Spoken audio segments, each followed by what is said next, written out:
Pessoal, hoje o nosso convidado aqui é o professor Alfredo Laufer, um empreendedor aí de longa data, que inclusive veio aqui contar para a gente do que se trata esse livro aqui que ele acabou de lançar, O Diário de um Empreendedor. Laufer, super obrigado por aceitar o nosso convite e eu vou te pedir para você começar contando um pouco dessa sua, mais essa empreendedorismo seu aqui. Muito obrigado, Forma, muito obrigado à entidade, né, que me recebe.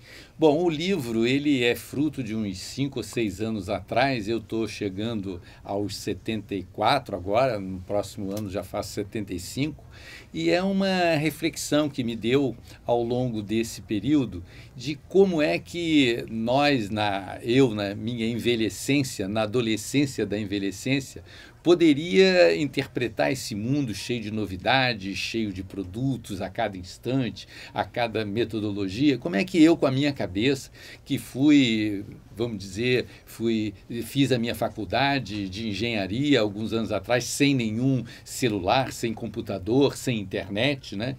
Como é que eu consigo imaginar esse mundo, como é que eu consigo pensar esse mundo?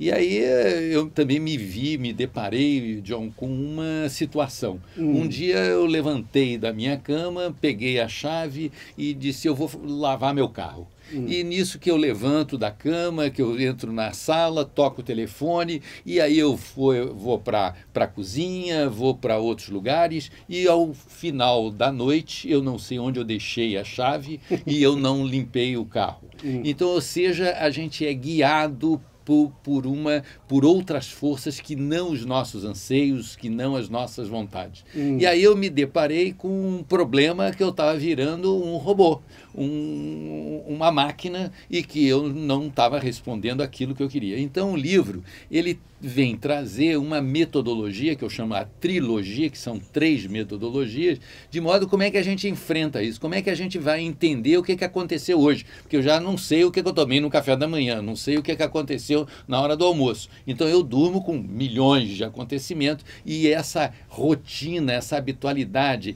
essa, vamos dizer, teia de aranha, que é uma aranhazinha que envolve o nosso corpo a cada instante, ela vai se transformando a gente numa coisa imóvel. E o livro vem responder muito dessas questões. Muito interessante. Você sabe, né, que a gente está com o TI primordialmente foca-se em empresas da área de tecnologia da informação e que foi um setor que mais ou menos também foi crescendo junto com essa onda do empreendedorismo, né? Porque lá atrás você fazia o seu curso, em qual área fosse, mas não tinha esse movimento de incentivar que você se tornasse um empreendedor, era muito mais buscar um bom emprego numa empresa, não é isso?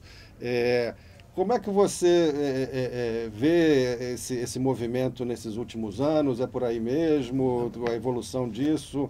Você aborda um pouco disso no livro também? É muito interessante, eu fico muito grato a essa tua pergunta, essa tua questão, porque exatamente quando eu cito a minha idade, eu sinto a minha situação pessoal. Então eu tenho que me colocar, eu não posso ficar em cima do muro, né?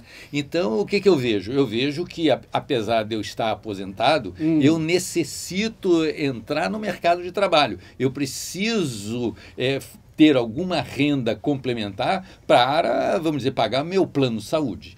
Então, e essa situação, ela vem de encontro com esse meu retorno que eu estive agora há um ano lá na Califórnia, nos Estados Unidos, fazendo meu pós-doc, e eu verifico que vamos dizer, a tendência das pessoas mais envelhecidas, as pessoas com mais de 65 anos, o papel preponderante que elas têm na sociedade ainda. Apesar delas não trabalharem, darem vez aos mais jovens, mas elas compartilham de suas experiências. E vamos dizer, esse valor é um valor que a gente não pode desperdiçar. Então, não estou dizendo... Agora, hoje, nós, na sociedade brasileira, com esse esquema de aposentadoria, etc., eu vejo e tenho tido cada vez mais perguntas de como é que eu me introduzo no mercado de trabalho. O que eu faço depois de 40 anos trabalhando numa entidade, numa fábrica, em que tudo era o meu universo e agora eu me aposento, cadê meu chão?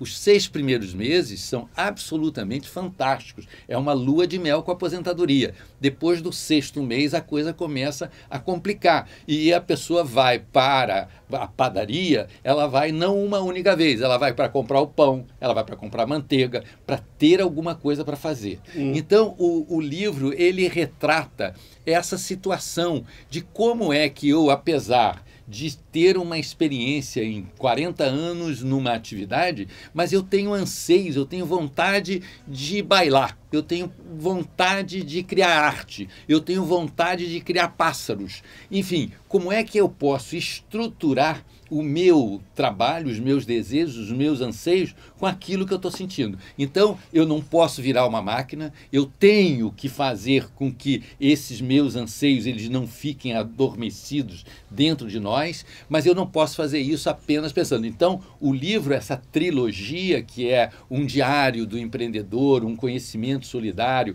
e um profissional do conhecimento, ele vem trazer para que cada um de nós possa, vamos dizer, transpirar nos seus próprios anseios.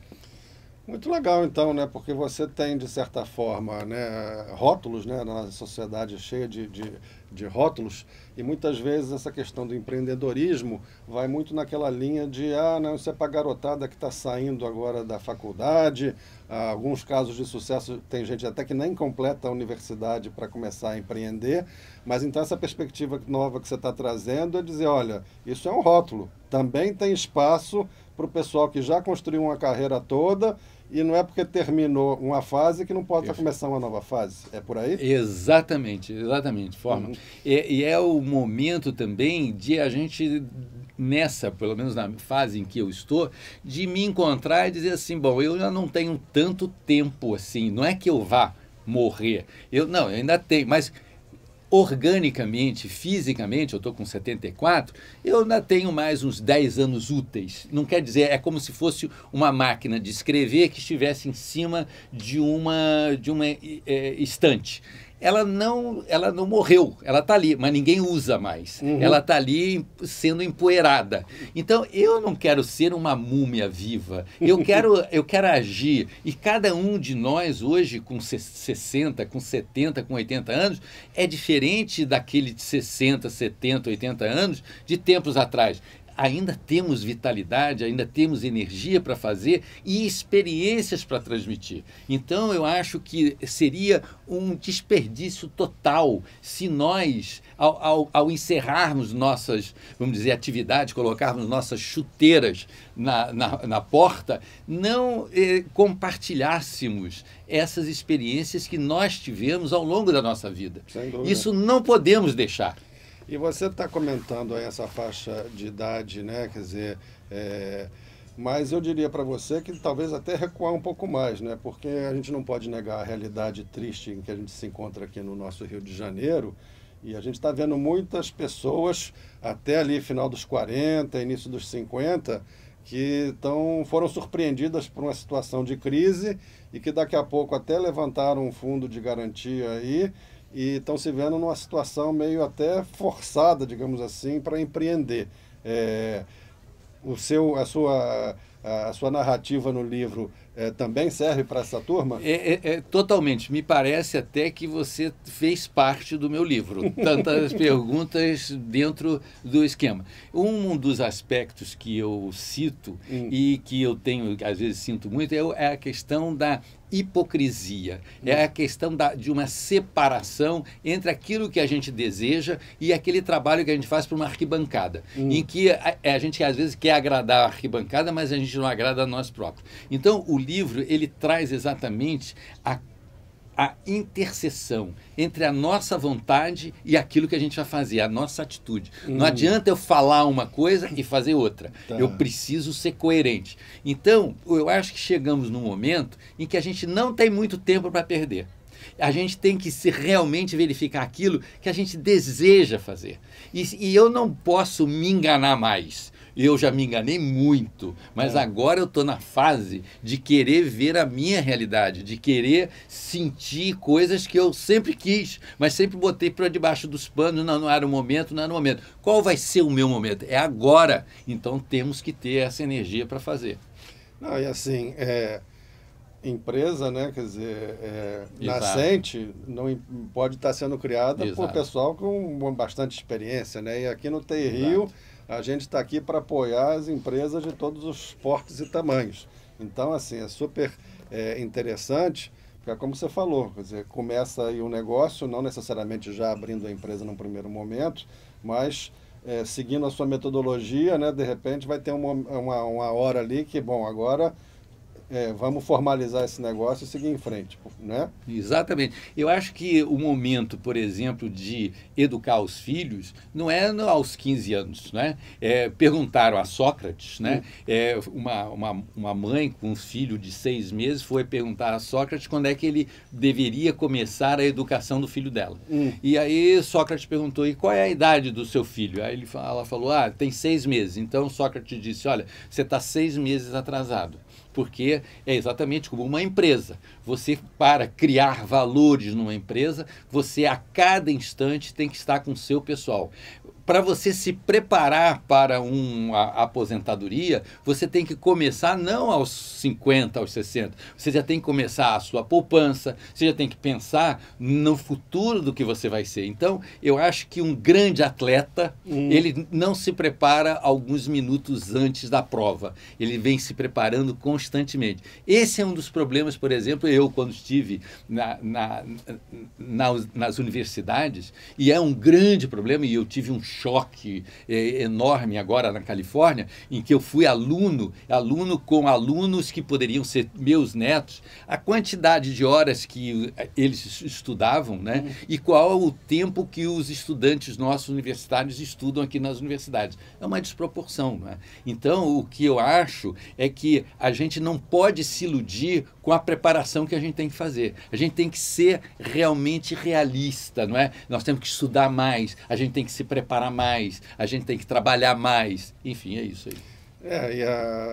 Eu diria até que existe uma vantagem também nas pessoas que já estão na estrada há mais tempo, não discordando de maneira nenhuma, quer dizer, porque o mundo está globalizado, a competição está ferrenha e realmente todo mundo tem que estar se dedicando se quiser estar lá na frente.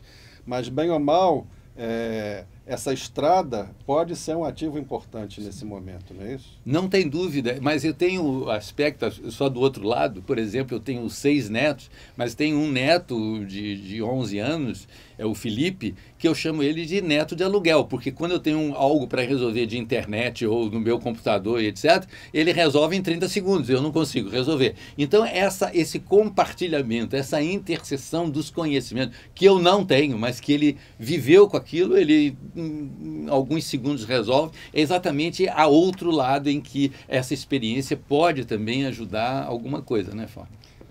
Olha, super parabéns pela iniciativa, porque realmente é um ângulo novo. E eu queria perguntar se você tem uma dica final aí para a turma aí, ou uma curiosidade que você queira destacar aí no livro, já recomendando para a turma aí que, olha, vale. Quem não conhece o Laufer aí, fique sabendo que, sem dúvida nenhuma, o conteúdo aí é valioso e merece uma conferida. Ô, Valmer, muito obrigado a vocês. A única coisa que eu acho que a pílula que eu daria dentro da minha calvície é a questão do risco, de não ter, vamos dizer, vergonha de ter errado.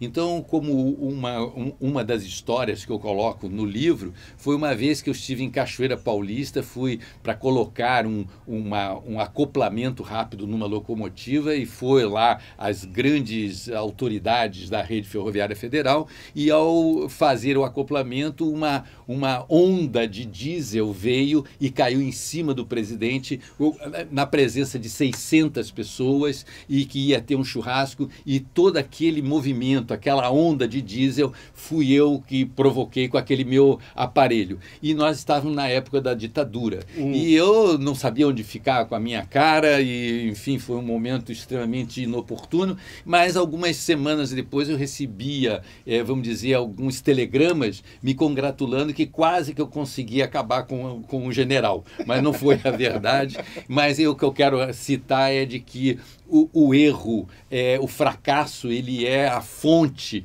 do conhecimento. Então, que a gente enfrente esse lado de uma maneira extremamente natural e abraçando o fracasso.